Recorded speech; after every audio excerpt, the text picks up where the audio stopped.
Halo semuanya, ketemu lagi sama saya Christian Dinata. Dalam video klip ke-6 kali ini kita akan membahas konsep penting terkait keuangan internasional, yaitu interest rate parity atau IRP, atau yang biasa disebut dengan paritas suku bunga. Nah, konsep ini sangat krusial untuk memahami hubungan antar suku bunga dengan nilai tukar di pasar global. Nah, interest rate parity sendiri menyatakan bahwa perbedaan suku bunga antar dua negara harus diimbangi oleh adanya perbedaan antara kurs spot dengan kurs forward. Jika tidak, maka akan muncul peluang adanya arbitrase, yaitu kesempatan untuk memperoleh keuntungan tanpa adanya resiko dari perbedaan nilai tukar antar waktu dan tempat. Secara sederhana, return investasi dalam negeri sama dengan return investasi di luar negeri yang sudah dilindungi oleh kontrak forward. Nah, coba kalian bayangkan jika kalian mempunyai $1.000 Amerika. Nah, lalu $1.000 Amerika itu diinvestasikan di Amerika Serikat dengan suku bunga 7,1%. Hasilnya dalam setahun adalah $1.071 Amerika. Atau yang kedua, ditukarkan ke dalam pound sterling dengan kurs spot $1,25 per pound sterling menjadi 800 pound sterling.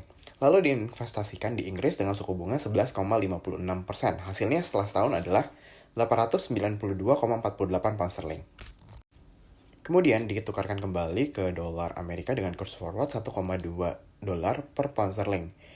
Maka kita akan tetap mendapatkan $1.071 Amerika. Nah, hal ini menunjukkan bahwa tidak ada keuntungan lebih dari memilih salah satu karena adanya IRP yang berlaku. Nah, apa yang terjadi jika IRP tidak berlaku? Jika kurs forwardnya lebih tinggi atau lebih rendah, maka seorang investor dapat mengambil keuntungan dari strategi arbitrase yang dilakukannya. Keuntungan yang didapat berasal dari ketidakseimbangan nilai tukar dengan suku bunga yang berlaku untuk mata uang yang diperdagangkannya. Terkait dengan hedging dan risiko valuta, IRP juga digunakan oleh perusahaan untuk melindungi nilai terhadap risiko fluktuasi kurs yang ada di masa depan.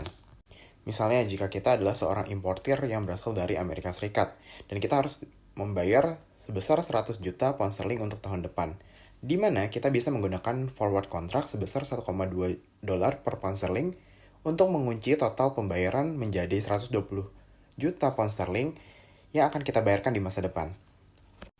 IRP bisa tidak berlaku dalam kondisi tertentu seperti biaya transaksi yang tinggi, perbedaan suku bunga pinjam dan simpan, maupun kontrol modal dari pemerintah. Hal ini membuat arbitrase tidak mungkin atau terlalu mahal untuk dijalankan. Kesimpulannya, interest rate parity menjelaskan bagaimana pasar valuta dan suku bunga saling berinteraksi secara seimbang. Konsep ini sangat penting bagi investor, perusahaan multinasional, maupun siapapun yang terlibat dalam keuangan lintas negara. Terima kasih sudah menyimak video kali ini, sampai jumpa di video berikutnya. Bye!